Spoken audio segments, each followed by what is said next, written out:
Sekretet e pyllit të Amazonës. Nuk gjendem në Amazon, por doja t'ju tregoja disa sekrete që duhet të dini. Merreni me mend, këtu jemi në një periferi të një qyteze dhe një pyll kaq i dendur dhe kaq i madh na duket sikur kush e di se sa është, por në krahasim me Amazonën do habiteni. Ndiqeni me kujdes dhe kush është rastësisht nëse nuk e keni bërë, lidhuni me këtë faqe që të shihemi sërish dhe faleminderit që jemi për bashkë. Pra gjendem këtu në mes të pyjeve. Një vend i bukur për allor, dëgjojnë vetëm cicërimat e zogjve. Dëgjoni.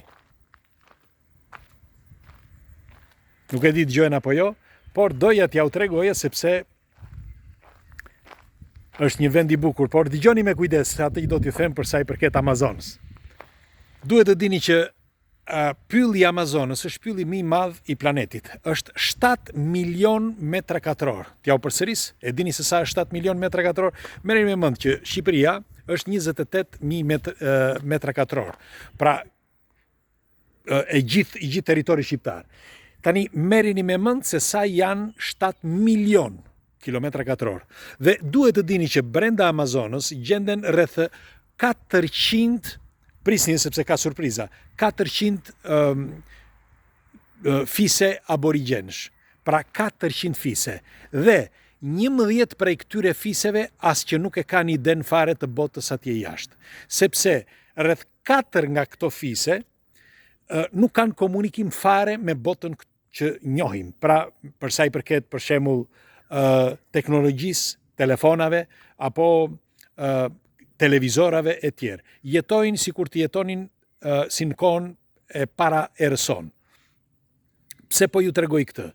Sepse në një kohë shumë të shkurtër ne kemi bërë një zhvillim kolosal dhe në disa zona, për shembull edhe në periferi të disa zonave të Australisë, aborigjenët jetojnë sikur të jetonin ato vitet e atërshme. Bile ka disa ishuj që padyshim e kemi bërë edhe këtu në emisionet tona, që jetojnë, që nuk duan të huaj dhe jetojnë si 8.000 vite më parë.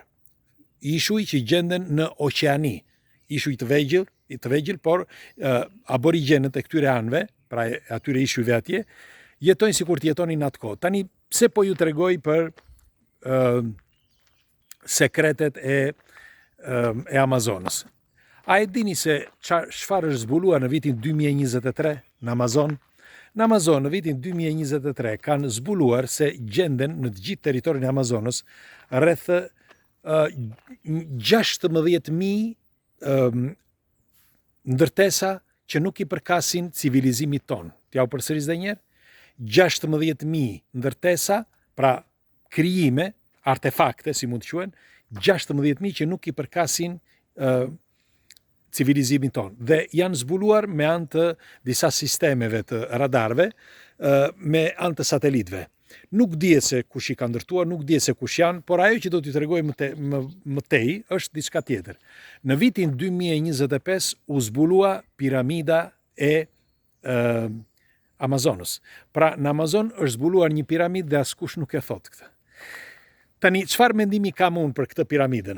Piramida u zbulua nga një grup që e dinin disa aborigjenët e vendi e dinin këtë piramidën, por të tjerët, të huaj që shkuan aty që e vërtetuan dhe keni edhe foto i gjeni, zbuluan që kjo piramidë ka një datim rreth nga 15 deri në 30.000 vite e vjetër. Ndërtimi i piramidës është 15 deri në 30.000 vite e vjetër. Duhet të dini që edhe në Visoko, pra piramidat e quajtura të ashtu quajtura piramidat ilire, tregohet që janë ndërtuar pikërisht në atë kohë, pra 15 deri në 30.000 vite më parë. Ku janë bazuar studiuesit për këto datime? Sepse kanë gjetur metale brenda. Duhet të dini që metali, pra hekuri për shembull, filloi që të prodhoi rreth viteve 3.000 vite më parë, parafërsisht. Dhe ne dim që fillimisht ishte bronzi që filloi të përpunojë i pari, pastaj ishte hekuri. Por pyetja është, kush e ndërtoi, pra kush e krijoi hekurin 30.000 vite më parë? Kush ishte që ai që krijoi hekurin? Dhe kush i ndërtoi këto piramida 30.000 vite më parë? Ço, na duken këto si teori konspirative sepse shpesh lexoj kur thotë njëri, ç'a janë këto që këto janë vetëm teori sepse shkenca na tregon atë që dëshiron, nuk na tregon atë që ne duam. Sepse atë që dëshiron shkenca për arsye të ndryshme për arsye geopolitike, për arsye financiare, ekonomike dhe ku ta di unë. Por duhet të dini që historia nuk është ajo si na i kanë treguar. Madje do t'ju them, edhe në Shqipëri ka një vend ku quhet që është si për shembull si Guidestone. Është e vërtet kjo.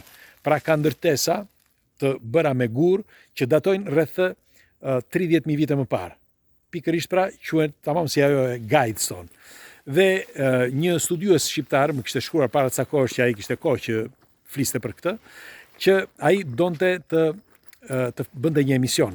Unë nuk e hëngra në bes, kanë karuar vite, në fakt dua të flas tani për këtë, sepse nuk e dëgjova më, ai do bënte edhe libra, do studionte mi këtë dhe më tha, Nadir, tha, nëse do ta bëjmë në emision mirë, tha, ndryshe do të lutesh, tha, që të jetë sekret. Dhe unë nuk e hëngra në bes. Pres akoma që ai të dalë, por është një diçka. Ka kaluar kohë, sepse që kur isha në emision e Enigma, flasin viti 2013-2014. Dhe meqenëse ka kaluar kaq vite, unë do dëshiroja që të flisja për këtë argument. Megjithatë, kush i ndërtoi këto? Siç ju thash, na marrin telefon drejt që mori.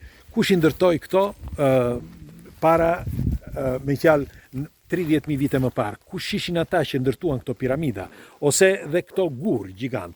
Bile nuk e di a e mbani mend apo jo, kemi folur në emisionin Enigma, ishte një nga emisionet e para që kemi bërë, ku kam folur për Akropolin, ose më mirë Akropolin e Fierit po flas, ose për Apollonin. Apollonia, me fjalë në territorin e Apollonisë së vjetër, është ndërtuar një mur që është shumë më i vjetër se vetë Apollonia dhe tregohet që ky mur mund të jetë parafërsisht rreth 12.000 vite më parë, të paktën kështu thon studiuesit. Nëse keni shkuar në Apolloni, kush nuk ka shkuar, ja sugjeroj që të shkoni, është një mur që është shumë më i vjetër se muri që u ndërtua Apollonia, pra muri i parë. Duhet të dini që Apollonia është ndërtuar aty nga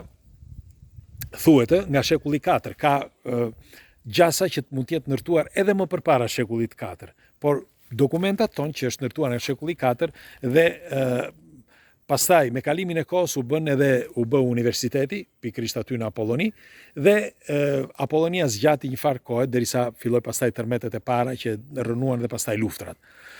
Por pse po ju tregoj këtë? Sepse ne në këto për shembull, siç u thash, sepse e filluam me sekretet e Amazonës. Në këto ndërtime që janë gjetur në Amazon, askush nuk di t'jap një shpjegim. Të paktën kështu është versioni zyrtar, por unë kam një ide dhe kam thënë këtë, që për mendimin tim ka patur një civilizim po ashtu siç dhe tani, njerëzor, jo i huaj, me fjalë jo jashtëtoksor, që bënin të njëjtat gjëra, bënin atë që bëjnë njerëzit sot. Por ndërtonin, jo si ndërtonin sot, kishin një teknologji shumë më të zhvilluar se ne, dhe ishin taft për teknologji të avancuar. Sepse, nëse e mbani mend, ato gurët që vendosen, ja u kam thënë për disa emisione tjera, gurët që vendosen njëri mbi tjetrin, duke u vendosur me një kënd të pjerrët në 13 gradë, parafërsisht të paktën kështu thuhet, ose në 15 gradë, emetojnë një energji të çuditshme që rigjenerojnë qelizat e brenda piramidës, rigjenerojnë çdo lloj qelize. Çdo thotë kjo që ata kur shtriheshin, flinin në këto piramida, rigjeneronin trupin dhe jetonin më gjatë. Pra, ky është sekreti që pse këto ndërtime më përpara ishin në formë piramide. Megjithatë, e fillova me këtë pyllin këtu, sepse një pyll kaq i vogël duket sikur kush e di sa i madh është për ne, sepse duket i pafund, po ta shikoni deri sipër andaj dhe t'ja u tregoj. Për shembull, po të shikoni atje, duken kodrat andaj dhe thua ua sa i madh është. Kurse nga ana tjetër, po të shikoni, pra Amazonën, ti futesh në Amazon, po nuk del dot më kurrë, sepse është 1.000.000 km². Është e pamundur që një njeri të dalë gjallë nëse nuk njeh rrugën, ose nëse nuk ka aparatura. Dhe pikërisht aty kanë gjetur artefakte që janë 116.000 artefakte që nuk i përkasin civilizimit ton, por që janë të ndërtuara nga dora e njeriut, dhe për më tepër piramida që është gjetur në vitin 2025 që nuk dihet se kush e ka ndërtuar. Megjithatë, ju çfarë mendimi keni për këtë argument? Isha këtu në një vend të bukur dhe doja të bëja këtë video dhe t'ju tregoja këto sekrete. Ju përqafoj, ditë mbar.